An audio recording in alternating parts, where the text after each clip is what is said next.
ചോറിനൊപ്പം കഴിക്കാൻ നല്ലൊരു മുട്ട അവിയലിൻ്റെ വീഡിയോ ആണ് കേട്ടോ ഇന്ന് നമ്മൾ അപ്ലോഡ് ചെയ്യാൻ പോകുന്നത്. ഇതൊരു തന്നെ നാടൻ റെസിപ്പിയാണ്. വീഡിയോ സ്കിപ്പ് ചെയ്യാതെ ഫുള്ള് കാണണം. ഇഷ്ടപ്പെട്ട ചാനലൊന്ന് ലൈക്ക് ചെയ്യുകയും ഷെയർ ചെയ്യുകയും കമൻറ്റ് ചെയ്യുകയും സബ്സ്ക്രൈബ് ചെയ്ത് സപ്പോർട്ട് കൂടെ ചെയ്യണേ. അപ്പോൾ താമസിക്കുന്നില്ല, നമുക്ക് നേരെ വീഡിയോയിലേക്ക് തന്നെ പോകാം.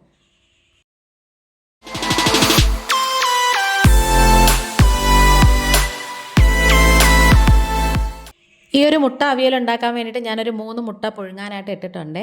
ഇനി നമുക്ക് പരന്ന ഒരു പാൻ വെച്ച് കൊടുക്കാം, അല്ലെങ്കിൽ ചെറിയൊരു ഉരുളി ആയാലും മതി. അതിലേക്ക് കുറച്ച് വെള്ളം ഒഴിച്ചതിന് ശേഷം ഏകദേശം ഒരു ഗ്ലാസ് വെള്ളം ഒഴിച്ചിട്ട് അതിലേക്ക് ഒരു നുള്ളു മഞ്ഞൾപ്പൊടിയും ഒരു നുള്ളു മുളക് പൊടിയും പിന്നെ പാകത്തിനുള്ള ഉപ്പും കൂടി ചേർത്ത് അതിലേക്ക് ഇട്ട് കൊടുക്കാമേ.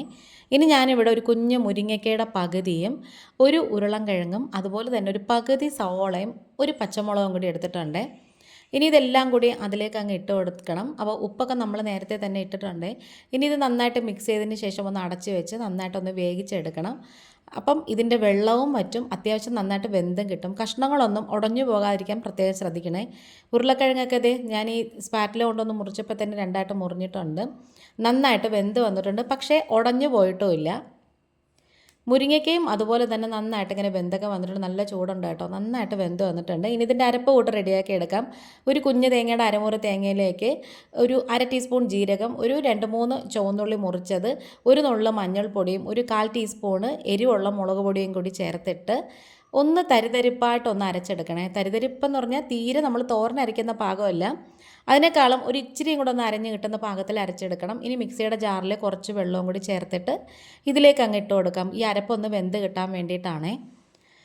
അപ്പോൾ കഷ്ണങ്ങളൊക്കെ എന്തായാലും നന്നായിട്ട് വെന്തിട്ടുണ്ടല്ലോ, അതുകൊണ്ട് നമ്മൾ ഇളക്കുമ്പം ഇനി പതിയെ ശ്രദ്ധിച്ച് വേണം ഇളക്കാനേ. ഇനി ഈ വെള്ളമയം ഒന്ന് വറ്റി വരണം, ഈ അരപ്പിൻ്റെ ഒന്ന് വറ്റി വരണം. അതിന് വേണ്ടിയിട്ടാണ്.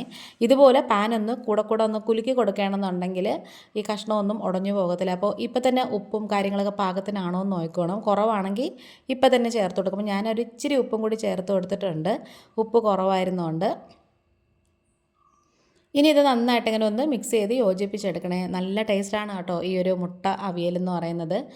ചോറ് കൊണ്ടുപോകാനൊക്കെ നല്ലതാണ്. അപ്പം മുട്ടയൊക്കെ ഞാൻ ഇതുപോലെ നീളത്തിൽ 4ആയിട്ട് കീറി വെച്ചിട്ടുണ്ട്.